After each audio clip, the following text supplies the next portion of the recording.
I'll ask you about that. Okay, we're back. 1-8, we've kind of covered this. We have. So, it basically talks about confidential, or to continue to show properties afterwards. And again, communication.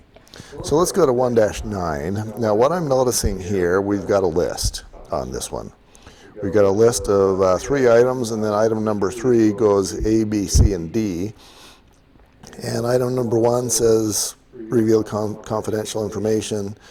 2 says use confidential information. 3 says use confidential information. And then it identifies, different subcategories of using confidential information. So my big question is, what's confidential information?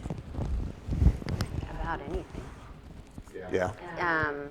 You might have clients that don't want to disclose that their children have a disease. Mm-hmm. They might not want to disclose what their occupation is. I have clients who work for the FBI. They don't want their neighbors knowing what they're doing. Okay. They might not want someone knowing what religion they belong to. If somebody asks, one of the neighbors asks, obviously, it's religion. I never touched that with a 10-foot pole. But nobody wants, people might not want other people to know that I work undercover for DEA. Cool. Yeah, right? Yeah, I work for the FBI. They might not want people to know that, I'm in charge of HR for a big tech company. People like to have their privacy, and it's not your job to share that information. So I think that's one type of confidentiality. Okay. Whether grandma died in the house or not. You don't have to disclose that. Yeah. Whether there was meth at one time, but it's now been cleaned. Yeah, that's the road I was going down to, is whether it had been a meth house. And you can make an argument both ways on, if it was a meth house and was cleaned up, you can make an argument that should or should not be disclosed. But me having been in the meth remediation business for some time, legally, once it's been cleaned up, there is no obligation to disclose. Yeah, once it's been given a clean number, unless you know that there's been meth since that time, you're not obligated to disclose. What this really speaks to me was huge during the short sale years. When short sale, somebody had to they had to give me 2 years tax returns, their last pay statements. They had to write letters about their family situation. They had to disclose their car payments, any loan that they had, their credit card loans, anything.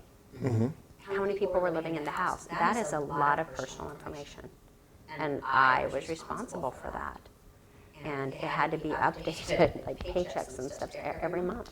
So I compiled quite a bit of information sitting in my basement, right?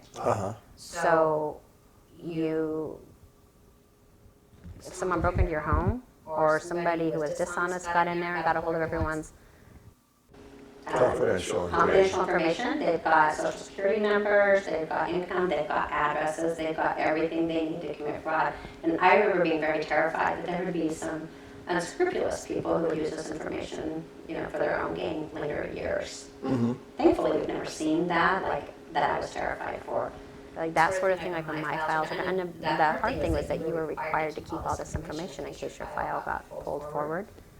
But I had already, once I submitted all of those items to the bank, the tax returns and things, or once that file was closed, I shredded all that information so no one could have access to it. But the problem is, people could still access that stuff online and you're responsible for it. Yeah, that's kind of my thing, is if you've got all this confidential information from the past 10 years in your basement in boxes. Fortunately, you don't now. Hopefully it's all online. That's probably not secure enough, and if somebody steals that and you haven't been careful enough, you might be guilty of disclosing confidential information. Right.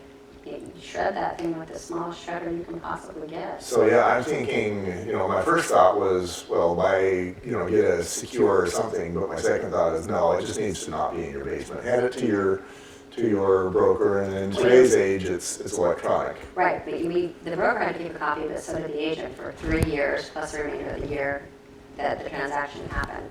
So you could be keeping it up to 4 years, but that was, you had to hang on to that stuff. Okay. But then the minute you can shred it and get rid of it. But now, hopefully, everyone is doing everything online. But now you have to be worried about your online security. Yeah, so now the question is, do you put it on your own hard drive behind a password, or do you put it online, maybe on a Google Drive, perhaps behind a password?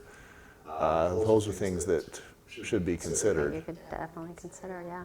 And I know I don't have that answer. I think probably the right person to ask for that one would be the broker.